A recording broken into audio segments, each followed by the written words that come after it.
ብዙ ጊዜ ግላሲ ስኪን ለማግኘት በጣም ውድ የሆኑ የኮሪያ ምርቶችን መግዛት ያለብን ይመስለናል። ግን ዛሬ እኔ የማሳያችሁ እቤታችሁ በሚገኙ ቀላል ነገሮችና ትክክለኛውን የቆዳ እንክብካቤ ቅደም ተከተል በመከተል ብቻ ድንቅ ለውጥ ማምጣት እንደምትችሉ ነው። ሰላም ጤና ይስጥልኝ ውድ የቻናሌ ቤተሰቦች፣ ዛሬ ሁላችንም የምንመኘውን ያንን በጣም ንጹህ እርጥበት ያለውን ልክ እንደ መስታወት የሚያንጸባርቅ ፊት ወይም ግላሲ ስኪን እንዴት በቤታችን ውስጥ በቀላሉ ማግኘት እንደምንችል አሳያችኋለሁ። ይህ ቪዲዮ ለሴቶችም ለወንዶችም የሚሆን ነው።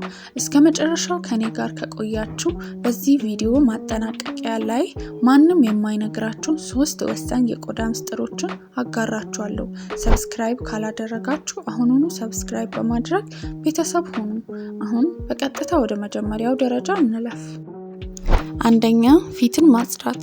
በሁሉም ስኪን ኬር ሩቲን ውስጥ የመጀመሪያውን ቦታ የሚይዘው ፊትን ማጽዳት ነው። ይህም ማለት ፊትን በሚገባው መታጠብ። ፊታችሁን ሁል ጊዜ በየቀኑ ማታና ጠዋት በሚስማማችሁ ሳሙና በደንብ ታጠቡ። ፊታችሁን ስትታጠቡ ደግሞ ለ60 ሰከንድ ያክል ፊታችሁን በሳሙና በደንብ ማሸት አለባችሁ። ይህም በፊታችሁ ቆዳ ቀዳዳ ውስጥ ያሉትን ቆሻሻዎች በደንብ ያስወግድላችኋል። ከዚህም በመቀጠል የሚከተሉትን ስኪን ኬር ሩቲኖችን እናደርጋለን። ከዛ በፊት ግን ፊታችሁ በደንብ መጽዳት ስላለበት መታጠባችሁን እንዳትረሱ። ሁለተኛ፣ የሞቱ የቆዳ ሴሎችን ማስወገድ። ፊታችን እንዲያንጸባርቅ የሞቱ የቆዳ ሴሎች መወገድ አለባቸው። የሞቱ ሴሎች ካልተወገዱ የምንቀባቸው ቅባቶች ቆዳችን ውስጥ አይገቡም። ፊታችንም የጠቆረና የደበዘዘ ይመስላል። ነገር ግን ተጠንቀቁ፣ ፊታችሁን በኃይል አትሹት። ዛሬ እኔ የማሳያችሁ በጣም ለስላሳ የሆነ የቤት ውስጥ ስክረብ ነው። ግብአቶቹ 1 ሻይ ማንኪያ በጣም የተፈጨ ቡናና 1 የሾርባ ማንኪያ ንጹህ ማር ነው። ማር ቆዳችን እንዳይደርቅና እንዳይቆጣ ያደርጋል። ቡናው ደግሞ የሞቱ ሴሎችን ያነሳል። ይህንን በሳምንት 2 ጊዜ ብቻ ነው ማድረግ ያለባችሁ። ከተቀባን በኋላ ለ3 ደቂቃ ቆይተን በቀዝቃዛ ውሃ እንታጠባለን። ሶስተኛው፣ ቶነርና የሩዝ ውሃ። አሁን ወደ ግላሲ ስኪን እውነተኛ ምስጢር መጥተናል። እርሱም እርጥበት ነው። የኮሪያ ሴቶች ለፊታቸው ውበት የሚጠቀሙት ትልቁ ምስጢር የሩዝ ውሃ ነው። የሩዝ ውሃ ፊትን የማቅላት የማጥራትና የማለስለስ አስገራሚ አቅም አለው።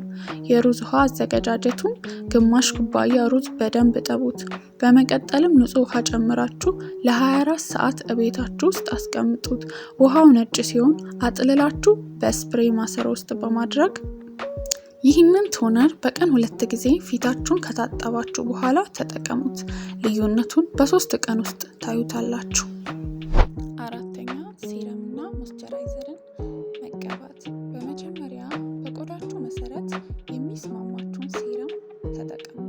ሲቀጥል ያንን ሁሉ እርጥበት ቆዳችን ውስጥ ለመቆለፍ እርጥበት ሰጪ ክሬሞችን፣ ሞይስቸራይዘርን መጠቀም። ቅባታማ ቆዳ ካላችሁ ጄል ቤዝድ የሆኑ፣ ደረቅ ቆዳ ካላችሁ ደግሞ ክሬም ቤዝድ የሆኑ ሞይስቸራይዘርን ተጠቀሙ።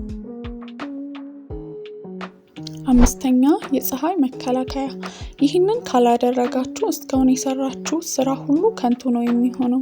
የፀሐይ ጨረር ቆዳችንን ያስረጃዋል፣ ያጠቁራል፣ እንዲሁም ያንን የምንፈልገውን የተፈጥሮ ወዝ ያጠፋል። ስለዚህ በየቀኑ ጠዋት እቤት ውስጥም ብትሆኑ ቢያንስ SPF ከ30 እስከ 50 የሆነ የፀሐይ መከላከያ መቀባት ግዴታ ነው። ይህ ቆዳችንን ይጠብቅልናል፣ ያለ ዕድሜ ማርጀትንም ይከላከላል።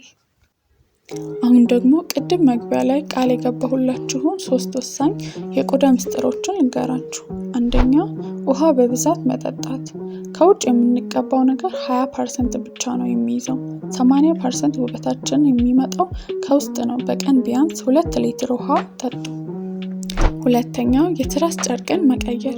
የትራስ ጨርቃችን ላይ ብዙ ባክቴሪያዎች ስለሚኖሩ በሳምንት 2 ጊዜ የትራስ ጨርቃችንን መቀየር አለብን። ከተቻለ የሐር የትራስ ጨርቅ ተጠቀሙ። ይህ ፊት ላይ ሽፍታ እንዳይወጣ ይረዳል። ሶስተኛው፣ አረንጓዴ ሻይ ነው። አረንጓዴ ሻይን መጠጣት በውስጡ ባለው አንቲኦክሲደንት አማካኝነት ቆዳችን ከውስጥ እንዲጸዳ ያደርጋል። ከጠጣን በኋላ ደግሞ የተጠቀምንበትን የሻይ ከረጢት ፍሪጅ ውስጥ አቀዝቅዘን አይናችን ስር ማድረግ አይናችን እንዳያብጥና እንዳይጠቁር ያደርጋል። እንግዲህ ውድ ተመልካቾቼ የዛሬው ግላሲ ስኪን የማግኛ ቀላል መንገድ ይህንን ይመስል ነበረ። ይህንን ውህድና ቅደም ተከተል ለ2 ሳምንታት በተከታታይ ተግብሩትና የመጣውን አስገራሚ ለውጥ ከታች ኮሜንት መስጫ ላይ ጻፉልኝ። ቪዲዮ ከተመቻችሁ ላይክ ማድረግ እንዳይረሳ፣ ለወዳጅ ዘመዶቻችሁ ደግሞ ሼር አድርጉት። በቀጣይ ምን አይነት ቪዲዮ እንዲሰራላችሁ እንደምትፈልጉ ኮሜንት ላይ አስቀምጡልኝ። ስለተከታተላችሁ ከልብ አመሰግናለሁ። በሚቀጥለው ቪዲዮ እስከምንገናኝ መልካም ቆይታ